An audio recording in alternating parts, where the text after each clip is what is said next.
Salam and welcome. Today I'll be talking about, we can see that, capitalism versus socialism, and what is the solution between capitalism and socialism. Capitalism versus socialism. Please give me your thoughts, subscribe, write your comments. I'd love to read your comments and share. Let's get the conversation started. What is the difference between capitalism? And the reason why I'm talking about these two, capitalism and socialism, because recently the NHI bill in South Africa has been passed, the National Health Insurance. I think from a philosophical and from a human rights point of view, it's a very good philosophy. I'm not talking about the bill, I'm talking about the philosophy of universal health coverage. As a human rights activist, I would say I encourage and I support the concept that everyone must have health care. Whatever I get, if a politician in government who is being paid with my taxes, that person's salary comes from us. The person in politics, and that's what we must remember, you and I must both remember, the people we are electing into office, they are getting paid with your hard work and my hard work. I mean, I'll do the taxes in South Africa, I could be wrong. The last time I heard is about 18% to 45%. So say an average 20%, say, just say on average. So if you're earning 10,000 Rand, 2,000 Rand is going to the government. That 2,000 is paying the government salary, all the politicians' salary. The mayor is getting paid by you. So basically they are your staff people. They must actually listen to you. But yet we find many politicians are arrogant. They don't understand we are paying the salary. We can vote them in the power or we can kick them out of power because it's our salary, it's our hard work, it's our money.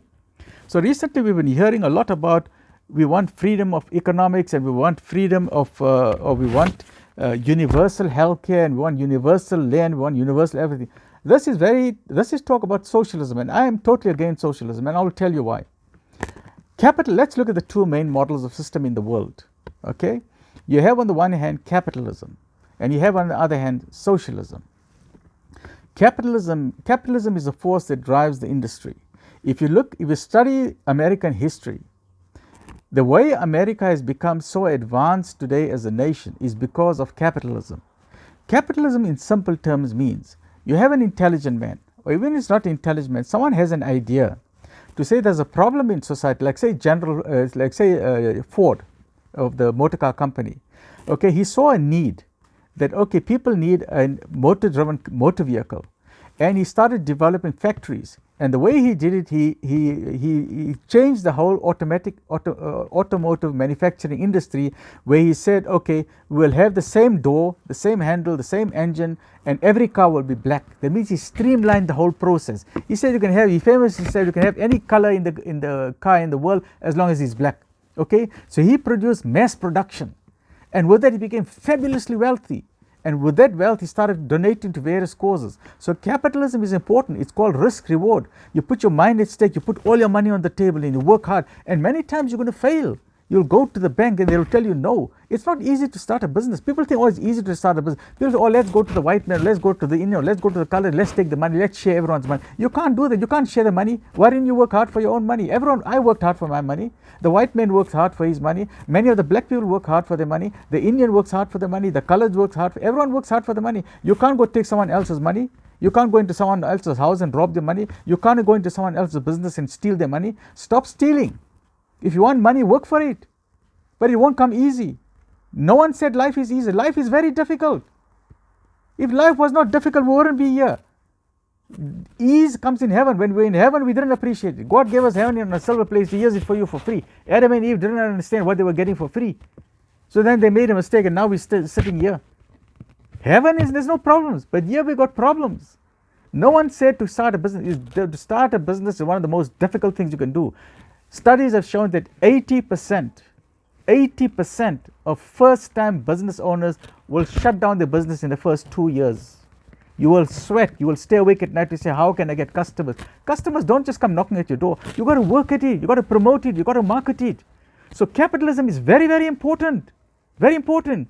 I mean, capitalism simply means you have an Olympic race. You have 30 people winning. Gold medal, silver medal, and bronze medal. Now imagine, you get motivated because you're running for the medal. What if at the end of the race the officials say, You know what? We are now going into socialism. Everyone is equal. We want universal medals for everyone. So we're not going to give gold, silver, and bronze. Everyone will get a lottery, a lucky packet medal. We'll give everyone a medal. What do you think is going to happen? That gold medal winner is going to stop competing. That silver medal is going to stop competing. The bronze, they say, why must we worry? Why must we suffer so hard? Because whether we race or not, they're giving everybody a medal. So where's the challenge? Where's the competition? So capitalism means there's a challenge. You're chasing after that gold medal. And with that, you get innovation, you get entrepreneurship. Socialism means we're all equal. So where's the effort involved? Socialism philosophically is good. To say, yes, everyone must have the same access. So that I agree with that. Everyone must have access to health. Everyone must have access to food. But you can't take it by taking from the rich man. You can't take it by taking away from the business. You can't do the Boer Afrikaner and say, I want your farm. How can you do that? That's very wrong. You can't go there. That man has worked hard for his farm. And the Boer man knows how to run a farm. I don't know how to run a farm. For heaven's sake, don't give me a farm. I'm a doctor. I don't know how to run a farm. I mean, what do I know about farming? So if someone gives me a farm for free, I say, take it back, man. For a farmer, you need to be a God-fearing. You need to believe in God. Because a farmer knows when that rain doesn't come, a boer maak 'n plan. He'll have to solve that problem or he's going to miss out on that harvest. That farmer knows that God is in charge of that rain. That farmer knows that. And he knows how to solve the problem. I don't know how to solve it. You can give it to 1,000 people, they don't know how to solve it. So please don't take land from people and just give it. That's not that's not intelligence. So here in simple terms, capitalism, it means people are earning hard for the money, you give them the price, the risk-reward ratio. Socialism means we're all equal, everyone got the same. In socialism means everyone must just drive a Toyota, you mustn't have BMW, you mustn't have Mercedes, you mustn't have Lexus, you mustn't have Maybach, you mustn't have nothing. Everyone must just drive a Toyota because we all want universal seeing things for everyone, equality. That doesn't work. So capitalism, if it's pure capitalism, there's a danger of greed. People become more greedy, more power, more greed. So yes, capitalism is good. It's got very good things, but the danger of extreme capitalism is greed, and you have the people just focusing on getting more and more money. It's a snowball effect, more and more money. Socialism, the philosophy is very good to say we must all make sure that the people must not suffer. So it sounds very good. We want food on the tables. Yes, no, I like it. We want healthcare. Yes, I like it. I want land. Yes, I like it. But socialism means there's no entrepreneurship. There's no gold medal prize. There's nothing you're going to chase for. You end of the money, you just get your salary, whether you work or not, you get your money. Where's the fun in that? There's no fun in that. Whereas in capitalism, so socialism is not perfect. Capitalism is not perfect. There's got problems on both sides. What is the solution? Islam gives a solution, and that is known as the hybrid model. Islam says, take the best of capitalism, take the best of socialism, and it's called a concept known as philanthropic capitalism. That means you must encourage the people in the community to be very rich. They must use their brains. They must open up businesses. They must become professionals. They must open up huge mega empires. But part of that mega empire, they must have a concept of God consciousness and fear of God, which is known as taqwa. Taqwa means God consciousness. So God says that when you are a wealthy man, take a percentage of that money, give it to the poor. So a Muslim does two things. A Muslim pays taxes to the government, firstly. Then a Muslim pays tax because he's a Muslim. It's called a zakat, 2.5%. So even if you pay your tax to the government, that's when you and the government, you pay your government taxes. But a Muslim then, in addition to that, will take out another 2.5%. Some people even take out 5%. So you take out another 2.5% and you give it for charitable causes. For the wayfarer, for the hungry, for the orphans, for the widows, for the poor, for everybody. So the Islamic model is the best solution for this country, for this continent, and for the world. Because if we implement the concept of zakat, the 2.5%, it eradicates poverty in the world. You know why it eradicates poverty? Because Islam says the rich people must not hoard their wealth. Don't just sit with your money. So that 2.5%, so if you got 100 Rand, so you keep 97.5 for yourself, and 2.5 Rand you give it to the poor. So 2.5% you give it away. The minute you give that 2.5% away, what happens? It starts circulating. It starts circulating. That poor man will now go to the shop and will now start buying things. The shopkeeper gets happy. My business is improving. The shopkeeper will now start hiring more staff. So you're fighting unemployment, and the business starts growing. Business becomes more fabulous. So the concept of zakat, this concept of the combination of capitalism and socialism, solves the problems of the world. And you know what? The proof of the pudding is in the tasting.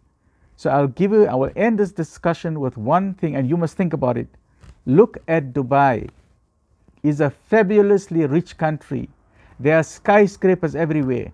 Our own people, South Africans, black, white, Indian, colored, Malay, are running to Dubai because it's the safest place, it's the wealthiest place, it's the cleanest place. Have you tasted the food there? Have you seen the shopping malls there? You'll fall on your back. You'll fall on your back. And such a safe place. You drive there, they have gold-plated Mercedes and Maseratis and Ferraris. You won't understand the type of fancy cars they've got. You know how they did it? Not through capitalism, not through socialism. They did it through a combination of the hybrid model of capitalism plus socialism. This is the Islamic model they did. They they encouraged the capitalists. You can't tell the Arab capitalists that no, we want your money. So what Dubai did, they encouraged capitalism. They say make your dollars, make your money, become as rich as you want to. Because you are the oil tycoons. So the Dubai ones say, yes, you have total freedom for capitalism. But then Dubai doesn't go into socialism. Dubai said, you know what, now that you got your capitalists, now Islam teaches you, because they are an Arab nation, because they are a Muslim nation, they pay 2.5% on zakat. Now, let's say if you got 100 million, right? You got a rich Arab who's got 100 million. That means 2.5 million every year he will give away for zakat. So if that Arab man is sitting with 100 million in his bank account, every year, at the end of the year by Ramadan, he will write a check for 2.5 million, and he will say, this is for the poor people. The poor people get so happy, they get 2.5 million. They run to the shopping malls. They run for shopping. They go buy food. So when they go to the restaurants, they're supporting the business people. They go to shopping, they're supporting the shopping malls. So what happens? The shop owner then says, my business is growing. So he hires more staff. Unemployment is gone. The business people are happy. The poor people are happy. And zakat has solved the problem. So the solution for this country, solution for this continent, solution for the world is not capitalism and is not socialism, but it is the combination, the hybrid model between capitalism and socialism. Tell me your thoughts. Tell me, what do you think? Is it the right way around? Tell me, what do you think? Give me your comments. Let me know what you think. I love to read comments. Do you think capitalism is the way to go, or socialism? For many of us, we don't care what system it is as long as I get a job. Okay, I'm talking from a macroeconomic point of view. From a macroeconomic point of view. And unfortunately, the masses don't understand what is going on. Some people just think, okay, universal healthcare, okay, let's go march in the streets. Or we're all going to get land, let's go march in the streets. But we're not understanding what the actual implications of that are. And I don't like it when we must manipulate the masses. We must be kind to the people. We must educate the people. Here's what I always say, and here's I keep losing the focus of this. As we said, who's putting your brain in a cage? Who's telling you things that are not true? So we must remove the toxins from our brain. We must share knowledge. I want this country to be a fabulous country. I want South Africa to be another Dubai, and we can make it another Dubai. You must work hard, I'm going to work hard. Well, I can't work anymore, but my brain is working all the time. I can give you ideas. I'll keep on throwing out ideas. I've got solutions. I've got a lot of solutions. I'll keep giving solutions. But we must work together. We are beautiful people. The black, the white, the Indian, the colored, the Malays, all of us, even our foreigners, our brothers and sisters from Nigeria and Kenya and Somalia and Ethiopia and Malawi and Mozambique. We love all of you. You are proud of, you are Africans, we are Africa. Africa is my motherland. Ek is 'n ou leeu. I'm an old lion. Maar ek is 'n leeu van Afrika en ek is trots. Ek is 'n ou leeu van Afrika. Ek is nog nie dood nie. Miskien in a couple of weeks or couple of months. Ek worry nie. Maar vandag nog nie. Ek is 'n ou leeu. And I've got the wisdom, I've got the intelligence, not from my own thing. Everything we have is a gift from God. God gives us that gift. If you got intelligence, it's a gift from God. If you're a good doctor, it's a gift from God. If you're a good plumber, it's a gift from God. If you're a good welder, it's a gift from God. If you're a good politician, it's a gift from God. If you're a good business person, it's a gift from God. If you're a good carpenter, it's a gift from God. Look at our colours and Malaysia and Cape Town. The best artisans you want in the world, they are like these Turkish artisans. They can do tiling work, they can do woodwork, joinery, they can do building work. I got a very good friend, his name is Bricky Skroeder. You know, his eye is, he doesn't need a waterpas. Hy soek nie die waterpas nie. Hy kyk met sy oog. Hy kyk met sy oog. Hy sê nee, daar is krom daardie muur. Daardie muur is nie reg nie. He will tell you that wall is straight or not. And all the time he's reciting the road, each brick, the road. And daardie huis is klaar. Daardie huis is klaar. Hierdie mense van Cape Town, they're the best people I can ever come across. So our government must look after them. Please, our BRICS nations, India, China, Russia, Brazil, everyone, open 100,000 factories here in South Africa. Give job opportunities for everyone. Please, for heaven's sake, we're going to combine capitalism, socialism with Islam, which is philanthropic capitalism. Let's get South Africa going. We are beautiful people, and we say, don't quit. And we don't allow negative thoughts into our brain. No matter what the darkness is, they say, you know what, if there's darkness, don't complain. Light a match. So I'm lighting a match. When I light your match with a candle, you take your candle, you light someone else's candle. That person will light someone else's candle. That person will light someone else's candle. Together, you and me, we're going to destroy the darkness. Stay well. Give me your comments.